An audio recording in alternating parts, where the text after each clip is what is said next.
Hello, I'm Martha Raddatz, ABC News Chief Global Affairs Correspondent, and I am joined today by New York Times White House correspondent Peter Baker, author of the new book, Days of Fire, Bush and Cheney in the White House. Welcome, Peter. Thank you for joining us. And because we believe all politics is social at This Week, we are going to ask Peter some of the questions that our Facebook readers and others submitted on Facebook. First of all, I get to ask the first question. Why'd you write this book at this time? This is an important time, actually, to write this book. Look, we are still living with and debating the legacy of President Bush and Vice President Cheney, and will for a lot of years. And I wanted to go back and find out what was really like going on there. And what's always surprising to me as a journalist, and Martha, you know this, we get about 5-10% maybe of what's really going on.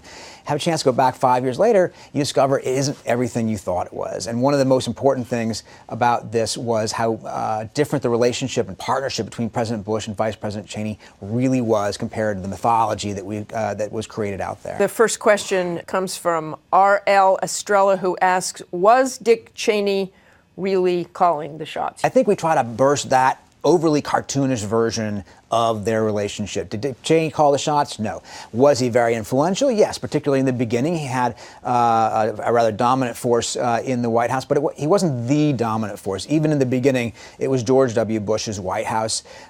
He followed a lot of what Cheney recommended to him because he was already inclined to go those directions himself. Did the relationship change over those years? Did President Bush push Cheney away more? It did. It changed actually rather drastically by the second term. By that point, they're drifting apart. The president is upset with what's going on in Iraq. He's upset that the second term, he feels a need to repair relations with Europe, with allies, and he begins going in a different direction. And they, in the end, are apart on all sorts of issues, not just Iran and Syria, but things like Lebanon, gay rights, gun rights, climate change, a whole panoply of issues in which they are seeing things not eye to eye the way they did in the early days.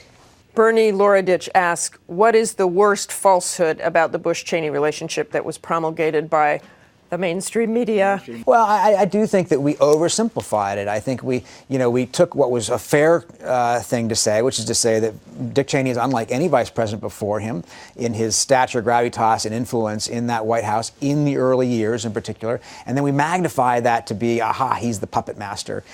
He's really running things. I don't think that's true. I don't think anybody who was in that White House day to day thought that was, what they saw in those meetings. Did some people have great fights with Dick Cheney? Absolutely. He was on a different point of view than a lot of people like Colin Powell, Richard Armitage, and so forth. But at the end of the day, George W. Bush, I did a lot of interviews, about 400 interviews for this book. I haven't found anybody who said that George W. Bush ever told them that Dick Cheney made him do something he didn't want to do. Sarah Willers-Westendorf asks, do Bush and Cheney have regrets about getting us into the war? I know there were certainly regrets about the direction it was taking. I think it's a no. At least they've not expressed that to anyone I've talked to. I did interview Vice President Cheney a couple times. He does not have regrets about that. He believes it was important to take out Saddam Hussein, even though the weapons turned out not to be there. They do have regrets, at least certainly President Bush does, about the way it went about, that the planning wasn't as fully realized as it ought to have been, that they didn't move quicker when Iraq went bad to try to turn things around.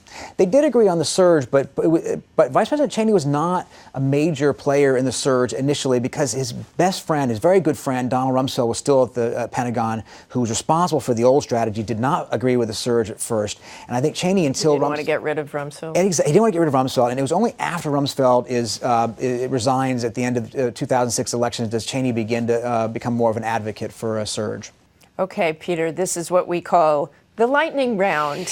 Which website do you visit every day besides the NewYorkTimes.com? Well, ABC News, of course. Oh, of course. Yeah, nice absolutely. Try. No, that's true. Okay, and I have a long list actually, and I really do. I try to get everything from foreignpolicy.com to